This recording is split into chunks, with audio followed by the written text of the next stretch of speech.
주식 투자 심플하게 충분하게 스텝스. 스텝스 구독자 여러분 안녕하세요. 돈 되는 정보만을 꽉꽉 눌러서 알려주는 리서치 돈알리의 최상욱입니다. 2023년에도 주식시장에서는 에너지가 굉장히 화두인데요. 오늘 이 석유 그리고 태양광 이런 에너지에 대해서 딥다이브 해보도록 하겠습니다. 오늘 이 시간에는 하나투자증권에서 정유, 화학, 태양광 이 여러 섹터를 담당하시는 윤용식 애널리스트님을 모셨는데요. 한번 인사 나눠보겠습니다. 안녕하세요. 안녕하십니까. 정유학 담당하고 있는 윤용식 연구원이라고 합니다. 네, 이렇게 프레시하게 또 새로 데뷔하셔서 굉장히 축하를 드리고요.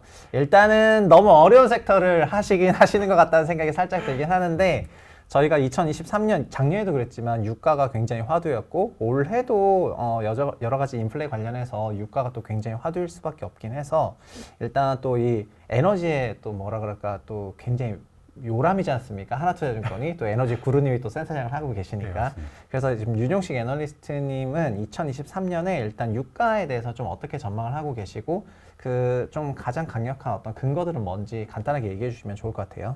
네, 현재 주요 기관들에서 유가를 배럴당 80불에서 90불 정도로 예상을 하고 있는데 저도 이 정도에서 공감을 하는 바입니다. 좀 하방이 막혀 있다라고 예상하는 점은 아무래도 미국의 전략 비축유 방출이 1.8억 배럴 종료가 되었는데 이 부분이 좀 최근에는 거의 역사적 저점을 형성하고 있어서 추가 방출이 조금 어렵다라고 생각을 하고 있었습니다. 그리고 또한 러시아산 원유 수출에 대한 제재가 거의 지금 실효성이 없는 상황입니다. 또 이 부분이 좀 유가의 공급 타이트니스를 완화하는 부분이라고 생각을 하고 있습니다. 네, 좀 상방이 막혀 있다라고 예상하는 부분은 아무래도 미국의 가솔린 가격이 좀 주요 쟁점일 텐데 현재 미국의 가솔린 가격은 갤런당 3.3불 정도로 형성이 되어 있습니다.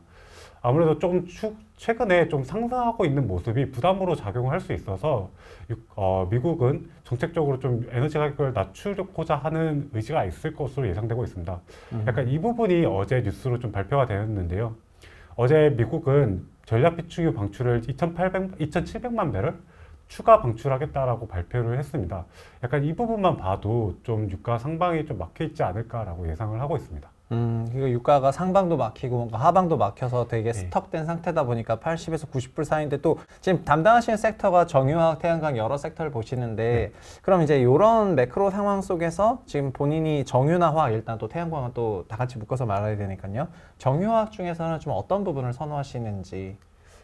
저는 일단 산업은 물론 정유가 지금 굉장히 정제 마진이 좋은 상황이기 때문에 산업은 산업을 좀 선호를 하지만 그러면은 정유 부분에서 아까 유가는 조금 8, 90불 사이가 유지가 된다고 하면은 그러면은 다른 요인들에 의해서 정유 산업에 좀 긍정적으로 봐야 할 포인트가 뭔지 아니면 좀 부정적 보수적으로 봐야 할 포인트가 뭔지 이런 거를 먼저 짚어주시면 저희가 한 꼭지씩 가보죠. 크게 두 가지 부분에서 업사이드가 있을 것으로 예상하고 있습니다. 첫 번째는 이제 실적 부분인데요. 아무래도 4분기까지는 유가 하락으로 인해 재고평가 손실이 대규모로 발생을 했었습니다. 이로 인해서 4분기는 이제 좀 정유사들이 적자를 시현할 정도로 좀 어려운 한 분기가 되었었는데요. 1분기부터는 이러한 재고평가 손실이 대부분 소실될 걸로 예상하고 있습니다. 그래서 지금 현재 높은 정제 마진을 그대로 반영할 수 있기에 실적이 좀 반등할 거로 예상을 하고 있습니다. 두 번째는 최근 2주 동안 좀 정제 마진이 하락한 부분입니다. 최근 2주 동안 정제 마진이 좀 하락한 부분은 아무래도 유럽이 러시아산 석유 제품 수입 제재를 앞서서 재고 비축 수요가 발생을 했었는데 이 부분이 좀 없어지면서 수급이 완화되었기 때문입니다. 하지만 결국에는 러시아산 석유 제품 수출이 좀 어려울 걸로 보고 있어서 정제 마진은 3월 정도에 다시 반등할 수 있을 걸로 예상을 하고 있습니다. 방금 말씀하신 부분이 약간 정유 산업 쪽에서 업사이드 포텐셜이 있는 그런 부분이라고 할 수가 있는 거군요. 그러면은 일단 근데 유가가 전체적으로 약간 8, 90불 밴드 뭐 꼭 그러라는 건 아니지만 지금 전반적으로는 그런 밴드라고 생각을 하시니까 이런 상황에서 그럼 정유 쪽에서는 아까 실적이랑 이런 정제 마진 개선이라는 그런 업사이드가 조금 있다고 하셨는데 그러면은 화학은 또 어떻게 조금 보고 계신 거예요?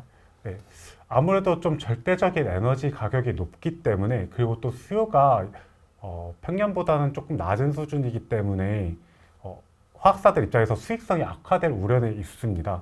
그리고 또한 2023년에도 공급 과잉은 지속될 걸로 보여서 네. 화학사들 전반적으로 좀 어려운 한 해가 좀 지속될 걸로 예상하고 있습니다. 그러면은 아까 화학에서는 조금 공급도 있고 이제 원재료가 올라가니까 네. 조금 화학에서는 약간 네거티브한 그런 상황인 것 같구나. 그러면은 정유 쪽에서는 약간 이런 공급단 이슈가 조금 없는 편인가요? 2020년부터 2023년까지 정제 설비 폐쇄가 430만 배럴 정도 될 정도로 폐쇄가 예. 좀 많이 일어났거든요. 그런데 반해 이제 정제 설비 추가되는 양은 뭐 물론 2022년과 2023년에는 좀 평년보다 많은 수준이긴 하지만 기존에 폐쇄되었던 설비들이 있기 때문에 네. 공급 타이트니스가 어느 정도 좀 지속이 되고 있다라고 보시면 될 것 같습니다. 그럼 정유 섹터는 이제 정제 설비 공급이 코로나 기간 동안 좀 없었던 것 같은데, 그런 거 없을 법했던 것 같은 게 네, 2020년 이후로는 굉장히 태양광 같은 그런 신재생 쪽으로 굉장히 드라이브를 걸다 보니까 맞습니다. 막 정유 설비를 건설하는 그런 부분에 대해서 굉장히 부담이 컸었을 것 같아요. 네, 맞습니다. 그러면은 그런 부분에서 공급이 없었던 이런 효과가 이제 날 법도 한 그런 상황인데 수요가 조금 세다면은 네. 아직 수요에 대해서 완전히 확신할 수 있는 상황은 아닌 것 같지만, 그래서 정유가 상대적으로 화학보다는 업황이 조금 좋아 보이는 그런 국면인 것 같긴 하고, 그럼 정유 쪽에서는 어떤 기업을 좀 좋게 선호해서 보시는데요? 저는 아무래도 이제 유가가 좀 밴드 구간이다 보니 좀 트레이딩 바이 관점에서 단기적으로 투자를 좀 추천을 드리고 있는데요. 그 관점에서는 S-오일이 조금 더 유효하지 않나라고 판단을 하고 있습니다. S-오일의 뭐 그 투자 포인트나 뭐 이런 부분을 좀 더 설명해 주시면요. 네. 네. 아무래도 이제 SK 이노베이션 같은 경우는 주가가 배터리 실적에 많이 좌우를 받는데 S-오일 같은 경우는 아무래도 순수 정유주다 보니 정제 마진이나 아니면 유가에 좀 더 민감하게 반응을 하고 있습니다. 아까 말씀드렸듯이 정제 마진이 조금 업사이드가 있기 때문에, 그리고 또 실적도 1분기에 좀 개선될 걸로 보이기 때문에 S-오일이 좀 더 투자에 유리하지 않는 국면인가라고 생각을 하고 있습니다. 네네. S-오일이 퓨어 정유 플레이어를 할 수 있는 그런 기업이기 때문에 네. 정유 업황만 보자면 S-오일이 좀 더 상대적으로 좋은 것 같다, 이런 말씀이신 것 같고, 그리고 처음에 이렇게 정유, 화학, 그다음에 태양광까지 다 봤을 때 결국에는 이제 태양광이 제일 좋다고 조금 말씀을 하시는 것 같아서 그거 좀 배경 설명 좀 더 해주시면 좋을 것 같은데요. 네, 특히 하나솔루션을 좀 좋게 보고 있는 이유는 그게 성장성, 안정성, 그리고 수익성 모두 이 세 박자가 맞아 떨어지기 때문입니다. 먼저 이제 성장성을 바라보게 되면은 결국에는 우리나라 태양광 업체들 같은 경우 모듈의 90%가 미국으로 향하고 있는데 올해 미국 태양광 시장도 좀 좋을 걸로 예상이 되고 있습니다.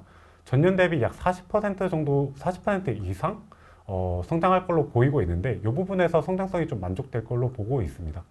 두 번째 이유는 이제 수익 안정성입니다. 최근 폴리실리콘 가격이 좀 많이 상승을 하고 있지만 결국 연간으로 봤을 때 좀 하락 안정화될 거라고 보고 있습니다.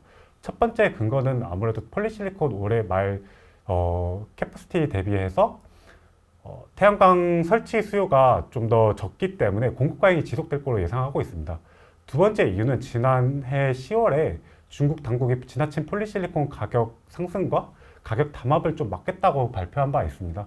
그래서 폴리실리콘 가격은 하향 안정화될 걸로 보고 있는데 미국의 모듈 가격은 상대적으로 좀 견조할 걸로 보고 있습니다. 첫 번째 이유는 아무래도 이제 중국산 모듈이 좀 수입이 제한되고 있고 또 동남아산으로 우회 수출을 하고 있다고는 하지만 이 부분도 아무래도 조사가 진행되고 있어서 안 그래도 좀 제약이 되고 있는 상황입니다. 네. 그런데 이제 하나솔루션 같은 경우는 아무래도 공급망도 좀 안정적이고 미국 내 제조 시설을 갖추고 있다 보니 좀 안정성이 돋보이고 있는 상황입니다. 그 하나솔루션 같은 경우에는 미국의 그 IRA 법안 관련해서도 여러 가지 좀 호재성 으로 연결해서 해석하신 분이 좀 많이 계신 것 같은데, 관련해서 좀 더 설명해 주시면은 이제 투자자분들이 도움을 많이 받으실 것 같습니다.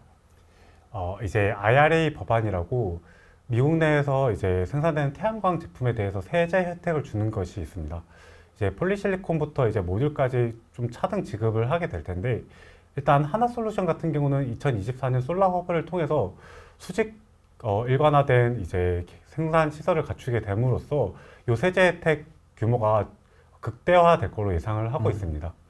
이제 2024년 말 기준으로 최대한 생산 시설을 가동을 했을 때 예상되는 최대 세액 공제 규모는 약 8억 달러로 국내 원화로 환산했을 시 약 1조 원 규모입니다. 와, 네. 어마어마하네요. 그게 24년에 하나솔루션이 거의 한 8기가와트 정도 캐파가 되는 네, 건가요? 맞습니다. 그러면은 1기가와트당 1억 달러 뭐 대충 이렇게 생각해도 되는 거예요? 네, 맞습니다. 아무래도 이제 폴리실리콘부터 이제 네. 셀까지 생산 시설을 모두 갖추고 있기 네네네. 때문에 좀 이러한 세제 혜택이 극대화된다고 보시면 될 것 같습니다. 그러면은 저 이거 약간 여기서부터 살짝 혼동스러운데요. 지금 하나솔루션 같은 경우에는 2022년 네. 작년 실적 기준으로 영업이익이 이제 한 영업이익 기준으로 거의 한 1조 원 정도 네, 조금 맞습니다. 되는 것 같고 순이익은 6,500억까지 왔는데 그러면은 이런 거에서는 IRA 관련된 수혜나 이런 거는 전혀 없었던 건가요? 거의 없었던 건가요? 조금 네, 있었지만. 이제까지는 IRA 법안 시행으로 인한 혜택은 네. 없었다라고 보시면 될 것 같습니다. 그러면 24년에 만약에 말씀하신 것처럼 8기가와트 내년인데 8기가와트에 네. 대해서 거의 8억 불 정도의 그 효과가 생긴다면은 이거는 거의 그러면 현재 영업이익의 거의 2배로 점프한다는 거랑 비슷하게 느껴지는데 제가 느끼는 이 네. 심장의 두근거림이 맞는 거예요? 물론 이게 네. 아직 3월 달에 이제 발표될 내용이긴 한데 요 세제 혜택이 어떤 방식으로 이제 기업들에게 제공될지는 좀 미정인 상황입니다. 네네. 네. 그러면 어쨌든 이 정도의 효과가 있을 것 같은데 직접적으로 뭐 캐시로 꽂힐지 아니면 네, 형식은 맞습니다. 어떨지 아직 모르겠지만 요만큼의 어쨌든 그거를 감안하더라도 숫자가 이제 하나솔루션의 영업이익 레벨에 비쳤을 때 되게 작아 보이지 않은 큰 숫자라 세제 혜택 경우에. 그러면은 3월에 저희가 어떤 이벤트를 더 중요하게 보면 되는 거죠? 이 기업을 바라볼 때? 첫 번째 이슈는 최근 이제 국내 모듈 가격 수출 가격이 네. 조금씩 하락을 하고 있는데 이게 과연 향후에 어떻게 변할지 좀 계속해서 트래킹하는 게 중요할 것 같습니다. 이 부분을 트래킹함으로써 좀 향후 스프레드가 어떻게 변할지 좀 볼 수 있겠고 네네. 또 이제 3월 달에 IRA 법안이 어떻게 구체적으로 시행이 될지 네. 네, 보시면 될 것 같습니다. 이제는 그러니까 미국 연준 FOMC 회의를 보는 것도 아니고 이제 미국 의회의 그 결정 사항을 라이브로 보면서 국내 기업을 뭔가 투자해야 되는 것 같은 이제 그런 느낌이 들긴 하는데 3월쯤에는 꼭 한 번 더 나오셔가지고 네. 그 이 IRA 관련해서 이런 게 어떻게 진행됐는지 좀 더 한 번 더 설명을 해주시면은 되게 좋을 것 같기는 해요. 네. 그러면 지금 정리를 한 걸 보면은 정유업황 자체가 어쨌든 지금 트레이딩 바이 콜이 나올 수 있을 정도로 정제 마진 개선이라든가 이런 게 조금 기대되는 시점이니까 S-오일 조금 얘기를 해주신 것 같고 S-오일은 밸류에이션도 뭐 이제 PBR 한 배고 에비타 네, 4배니까 싼 편이고 그리고 하나솔루션은 약간 구조적 성장을 조금 보시는 것 같고 그리고 3월에 있을 IRA의 그 모멘텀 플레이도 굉장히 가능한데 네. 하나솔루션도 그렇게 비싼 기업이 아니잖아요. 네, 물론 네. 국내 화학 기업이랑 비교했을 때는 사실 밸류에이션이 낮지 않은 거는 사실이나 네.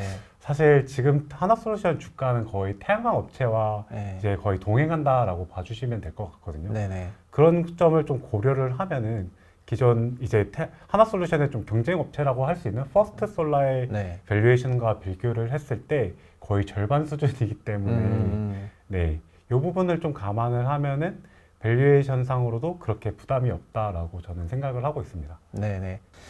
저희가 이제 시작할 때 약간 유가부터 좀 짚어봤고, 그리고 유가와 정제 마진, 그리고 러시아에 대한 그런 규제, 그리고 미국의 비축유를 또 풀면서 이제 유가에 너무 그 업사이드를 좀 상단을 막는 것 같은 네. 이제 그런 플레이가 뭔가 지금 인플레랑 관련해서도 조금 동반적으로 해석을 할 수 있는 부분이 있는 것 같고, 그리고 이런 맥락에서 에너지와 조금 무관하게 약간 구조적인 성장을 하나 솔루션이 또 태양광 산업이 보여주고 있는데 관련해서 어떤 투자 포인트가 있는지 오늘 좀 짚어봤고요.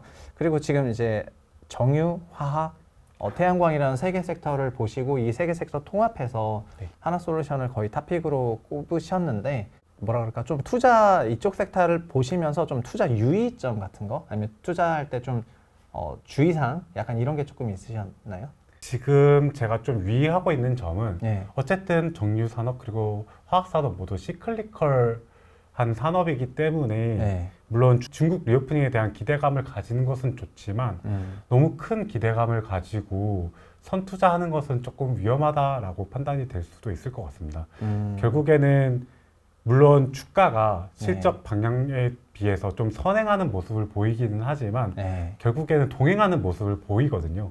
그래서 좀 이제 이런 산업을 좀 투자할 때는 향후 실적 방향성을 좀 유의하면서 투자하는 것이 좀 중요하다고 판단을 하고 있습니다. 네네. 지금 중국 약간 리오프닝의 그 분위기가 살짝 올라가고 있는데 이거를 너무 선반영해가지고 네, 맞습니다. 선제적으로 보기보다는 확인하면서 가자 이런 네. 말씀 해주신 거군요. 예, 잘 알겠습니다. 저희 아마 유용식 애널리스트님은 3월에 그 스텝스 도날리지에 반드시 다시 한번 모셔가지고 이후 업데이트를 꼭 해야 될 것 같고요. 오늘 애널리스트로 이제 신규 데뷔를 하시고 또 데뷔 인덱스 리포트를 내셨는데 인덱스 리포트 내용이 굉장히 방대하거든요. 그래서 정유화학, 태양광 세 개를 전부 커버하고 있기 때문에 투자자분들이라면 한 번쯤 꼭 읽어보셨으면 좋겠고요. 그리고 오늘 방송이 투자에도 도움이 많이 되었으면 좋겠습니다. 지금까지 고생해주신 분은 하나투자증권의 유용식 애널리스트님이시고 저희는 같이 인사를 하고 이제 끝내도록 하겠습니다. 감사합니다.